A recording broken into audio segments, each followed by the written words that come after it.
At kung kailangan nyo pong ialay ang buhay nyo, mailigtas lamang ang dating Pangulo, gagawin nyo din po ba yon? Yes, Your Honor. Kung atin pong gragraduhan ang inyong loyalty at dedication sa inyong naging principal for a period of 20 years, 1 is the lowest, and 10 is the highest. 10 po.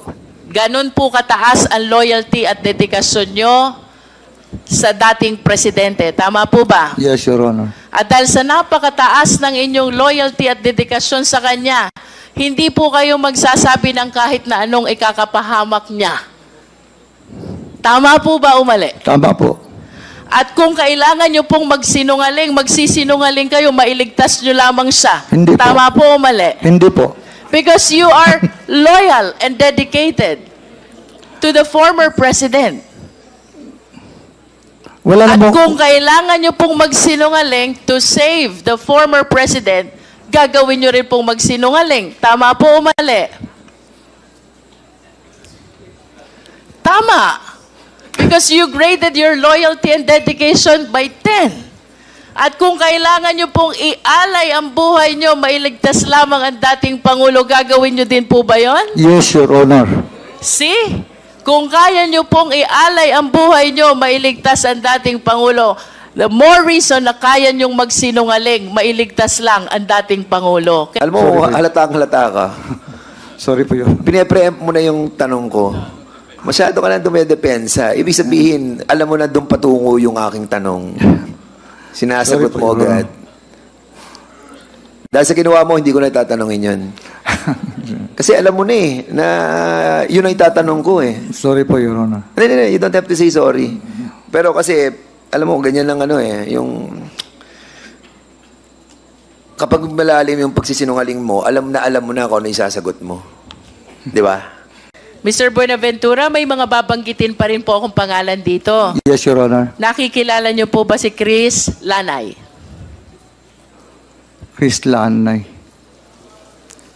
Hindi ko makuha, Your Honor. Si Andong? Hindi ko kilala, Your Honor. Si Jopet? Hindi, Your Honor. Si Alvin Laod? Pulis din yun, Your Honor. Alias Boboy Maldito? Hindi, Your Honor. Alejandro Casas alias Toothpick? Yung bata ni Juan yun, Your Honor, ni Las Cañas. Si Boy Pondoyo alias Boy Chacha? Sa City Hall po yun, Your Honor. Alias Inchik? Hindi ko kilala, Your Honor. Jerry Troso? City Hall po, Your Honor.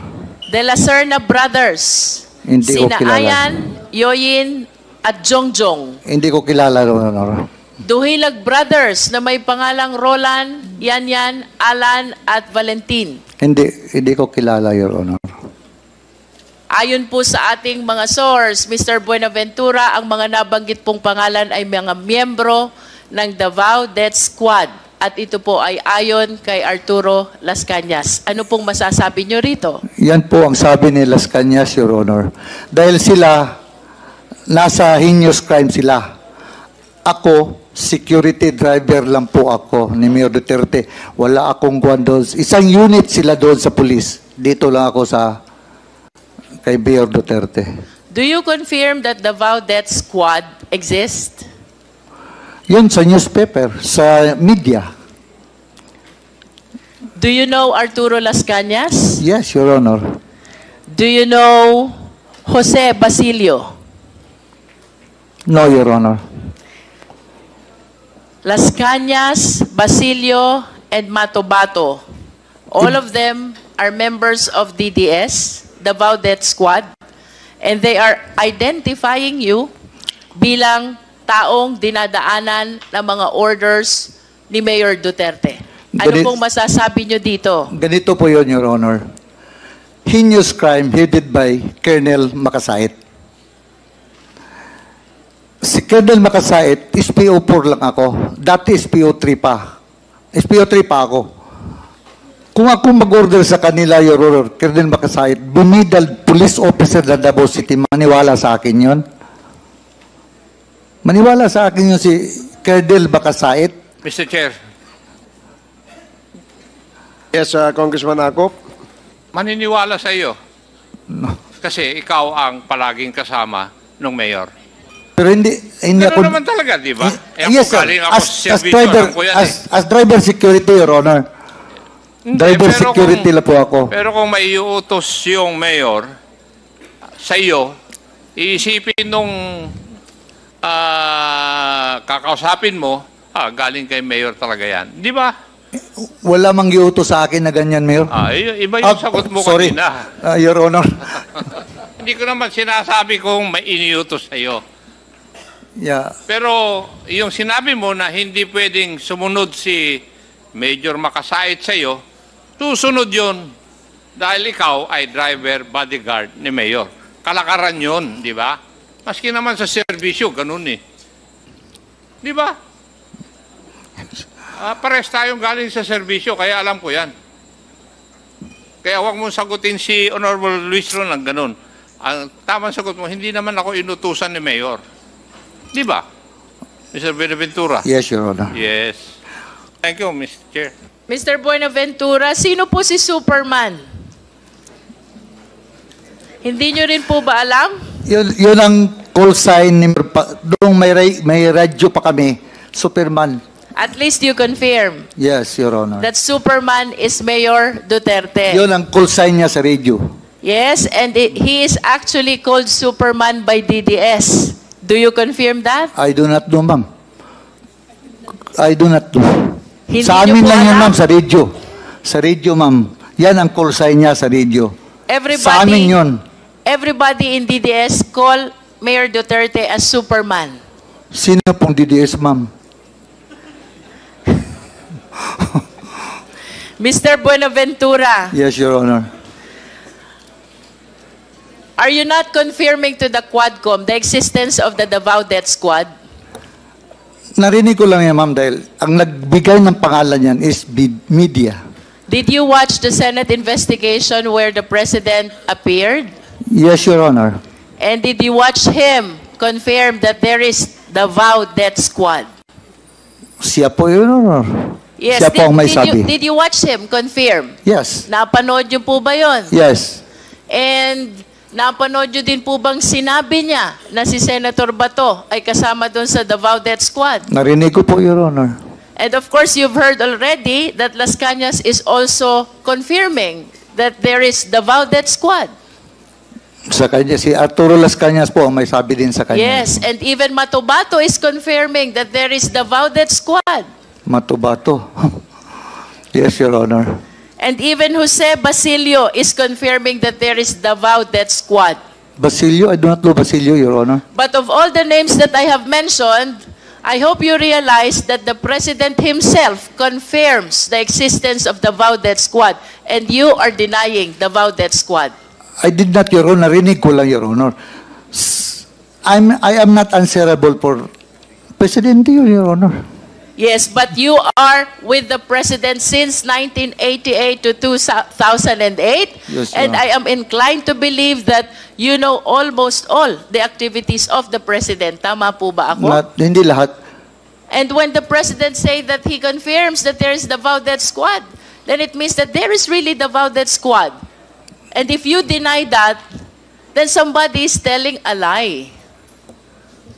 If the President confirms this already, I do not understand why you keep on denying Davao Death Squad. Sa akin po, Your Honor, narinig ko lang. So, kung nagsabi ang Presidente, narinig ko sa kanya. Before I end my interpellation, Mr. Chair, may I request the Secretariat to please flash the two pictures of the President with Mr. Buenaventura.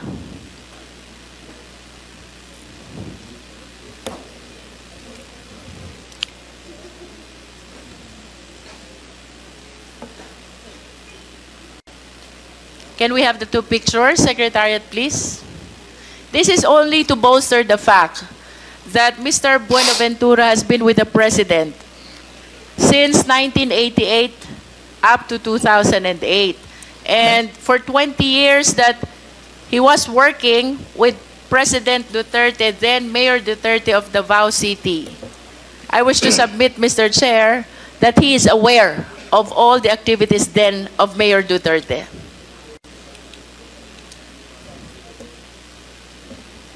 Secretariat?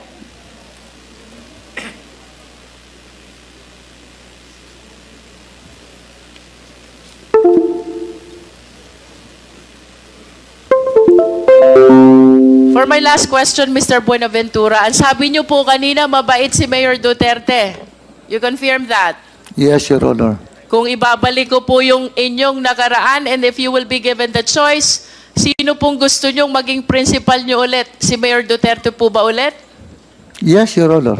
That's how you admire, idolize, respect, and care for the former president. Tama po ba? Yes, Your Honor. And in the scale of 1 to 10, Mr. Buenaventura, if we will be assessing your loyalty and dedication to the former president, paano nyo ho ba gradean yung level ng loyalty at dedikasyon nyo sa former president? 10. 1 being the lowest and 10 being the highest. 10. And with a grade of 10, you will not say anything that will harm the president, yes or no? Sorry, ma'am. And with a grade of 10, ibig sabihin, yun po ang pinakamataas na loyalty at dedication na ibinibigay nyo sa president, you will not say anything that will harm the president. Yes. Yes, Your Honor. To the extent that you will make misrepresentation to save the president, yes or no? Sorry po. But what do you mean, Your Honor? To the extent that you will be making misrepresentation to save the former president. Tama po ba yun? Yes or no? Yes, Your Honor. With that, Mr. Chair, then I wish to believe that the representations that he is giving Mr. to us Chairman, right now, can you kindly translate not that to entirely Tagalog? Para Mr. Buenaventura, Sorry. kanina po tinanong sorry, ko ma'am. kayo Sorry, Your Honor. kung atin pong gragraduhan ang inyong loyalty at dedication sa inyong naging principal for a period of 20 years. 1 is the lowest and 10 is the highest. 10 po. Ganon po kataas ang loyalty at dedikasyon nyo sa dating presidente. Tama po ba? Yes, Your Honor. At dahil sa napakataas ng inyong loyalty at dedikasyon sa kanya, hindi po kayo magsasabi ng kahit na anong ikakapahamak niya. Tama po ba o mali? Tama po. At kung kailangan nyo pong magsinungaling, magsisinungaling kayo, mailigtas nyo lamang siya. Hindi po. Tama po o mali? Hindi po. Because you are loyal and dedicated to the former president. Wala At na kung kailangan nyo pong magsinungaling to save the former president, gagawin nyo rin pong magsinungaling. Tama po o mali? Tama. Because you graded your loyalty and dedication by 10. At kung kailangan nyo pong ialay ang buhay nyo, mailigtas lamang ang dating Pangulo, gagawin nyo din po ba yon? Yes, Your Honor. See? Kung kaya nyo pong ialay ang buhay nyo, mailigtas ang dating Pangulo, the more reason na kaya nyong magsinungaling, mailigtas lang ang dating Pangulo. Can we please flash the pictures?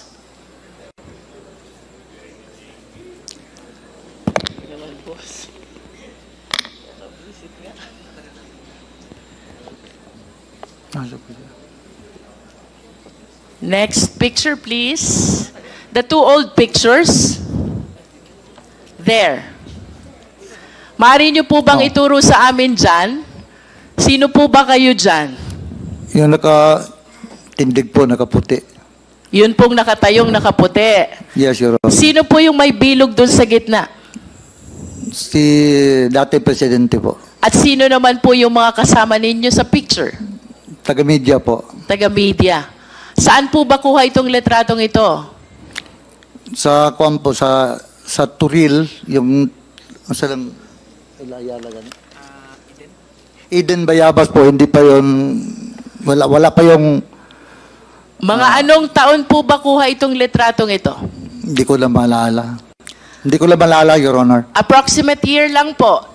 Perhaps you can base it on the looks of the former president. Batang-bata pa po siya dito.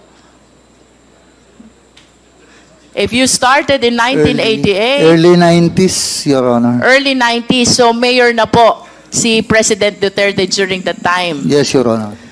As early as then, gano'n na po kayo ka-close dito sa ating dating Pangulo. Lahat itong binanggit ni Congresswoman Luistro kanina, taga Davao. Yes, Your Honor. And kilalang-kilala mo sila lahat. Yes, Your Honor. Okay.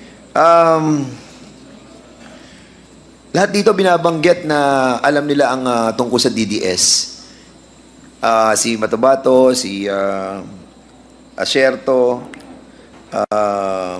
si Garma, si Leonardo. Halos lahat sila. Even the President knows about the DDS. Pero ikaw hindi mo alam. Hindi na, po yung DDS, Your Honor, yung media ang nagkuhan ng DDS. Hindi. Nagpangalan ng DDS. It was testified by Si the Matobato siya. Wait. Sorry po. It was testified by the President that he created the DDS and he formed a 7 men, di ba, doon sa grupong yun. So binanggit niya yun. So ngayon, hindi ka naniniwala sa sinabi ng Presidente? Hindi ko alam yun, Your Honor. Hindi. Nadinig naman natin lahat ang sinabi Yeah, narinig niya. ko sa kanya, Your Honor. O, di ba, sinabi niya, po. sandali, pakinggan mo muna ako. Ay, sorry po. So, sinabi niya, nag-create siya ng DDS, di ba? At sabi niya, hindi yung mga police, mga mga civilian, di ba? O. Yes, Your Honor. So, hindi mo pinapaniwalaan ang sinabi ng Presidente. So, ibig sabihin, nagsisinungaling siya kasi hindi ka naniniwala dun eh. Hindi, Your Honor. So, hindi ka naniniwala dun sa sinabi ng Presidente. Hindi, Your Honor. So, walang DDS. Wala sa akin, Your Honor. Wala. Talagang, kala ko ba magpapakamatay ka alang-alang sa dating Pangulo? Yun, wala. Siya man lang may sabi niya, Your Honor. Ha? Si Presidente nagsabi, siya ang makapag-explain noon, Your Honor. Okay, so mukhang hindi ka magpapakamatay talaga sa kanya. Iba yun. Hindi ka talaga magpapakamatay sa kanya. Dahil ngayon lang, parang sinasabi mo, nagsisinungaling na si former President. Di ba? Tayong lahat nga, Your Honor, anong sabihin niya. Ano? Siyempre, tayong lahat makinig sa kanya. So, Pati ako, Your Honor. ano yung ganun-ganun? Minsan, Alam mo, hindi natin alam kung anong niya. Sani, nagsisimba ka naman linggo-linggo. Nag-pray lang po ako, Your Honor. Na nanalangin ka sa Ama na lumikha ng langit at lupa at lumikha sa iyong buhay. Yes, nag-pray ako directly. At sa harapan ng ating Ama na nakikita tayo sa ngayon, ay sinasabi mo na talagang wala kang involvement dito sa pagpatay ng maraming mga nilalang na kanyang binigyan ng buhay. Totoo yun. Wala talaga, Your Honor. Wala ka talagang... Iba yung sa akin yung nangyari sa akin, Your Honor. Assistance yun. Ano Kailangan iba? talaga yun. Ano iba? Pero yung sinabi mo, wala talaga, Your Honor. Ano iba sinasabi mo? Yung involvement ko na Yung isang pinatay mo. Yes, Okay. Sige. At 20,000 ang sinasabi ni Kasi parang dito kanina, ako, yung driver, mga bodyguards ko, usually yan ang inuutusan natin eh. Di ba? Bigyan mo si bigyan mo yung si leader natin ng 20,000 para doon sa reimbursement ng Di ba trusted mo usually yung mga kasama mo eh. And dito, meron kang sinabi kanina kay Congresswoman Luistro about do sabi mo may binigyan si former President yung hydrocephalus. Kanina may binanggit ka. yung may sakit, Your Honor. Oo, yung lumalaki ang ulo. Tapos sabi niya, sige, tawagan mo si Bong para sagutin niya yung bayad sa hospital. Di ba? Binanggit mo yon. Yes, Your Honor. At binanggit mo din yung mga cancer patients. Di ba? At kahit na yung asawa mo nagkaroon ng cancer, ay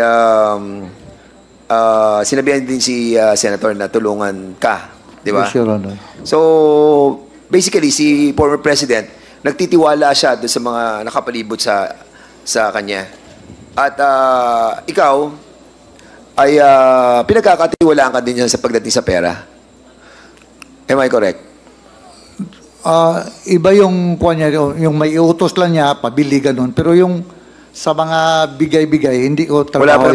Wala pa naman akong tinatanong na ganun, Sani. Yes, Sinasagot Sorry mo na po, Your agad. Honor. Alam mo, halata ka. Sorry po yun. Pine-preempt mo na yung tanong ko. Masyado ka na dumedepensa. Ibig sabihin, alam mo na doon patungo yung aking tanong. Sinasagot Sorry po, mo Your agad. Dahil sa ginawa mo, hindi ko na tatanungin yun. Kasi alam mo na eh, na yun ang itatanong ko eh. Sorry po, Your Honor. Hindi, you don't have to say sorry. Pero kasi, alam mo, ganyan lang ano eh, yung... Kapag malalim yung pagsisinungaling mo, alam mo na kung ano yung sasagot mo. Di ba? Tama, mali. Kasi lahat kami, alam na namin DDS eh. Ikaw na lang ata yung natitira na hindi pa nakakaalam nun.